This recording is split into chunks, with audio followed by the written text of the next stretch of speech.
If someone wants to get into a place where they can make additional money, let's say you're a realtor or a loan officer, like buying a plumbing company is probably not a great idea because you're going to sacrifice your energy and time in one business to go after another. But if you can find something that's already, it's with the clients you're already working with, and it's a way to serve them and solve problems for them with something you're already doing, those are definitely the things we should look for. And I remember at the beginning of 2023, when rates started going up, everyone was talking about rates going down. And I was just like, and I'm not the smartest guy. I barely graduated high school, but I was smart enough to know these rates aren't going down for a while. If you are putting all your hope in that, like there's major problems with that. Even if they do, prices are going to go up, like play that tape out.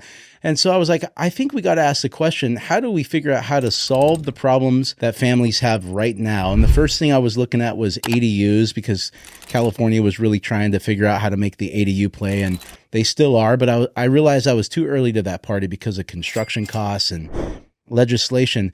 And around the time I met you and you started telling me about SOAR, and I live in a PG&E area. And so I'm well aware of my power getting shut off for 5 days because PG&E has old equipment and they're worried about a lawsuit. So they just shut our power off. And I spent a bunch of money on panels and a generator.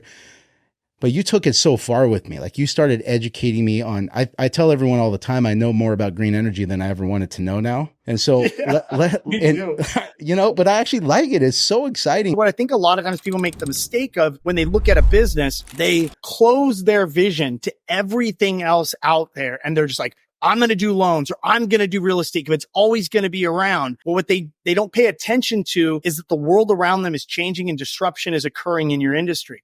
When we look at that in mortgage and real estate, back when I got in the industry, your only competition was banks. There was no online lenders. There was no Zillow out there that was, every deal that they would send in, you got to get pre-qualified with ZHL now. There was none of that out there.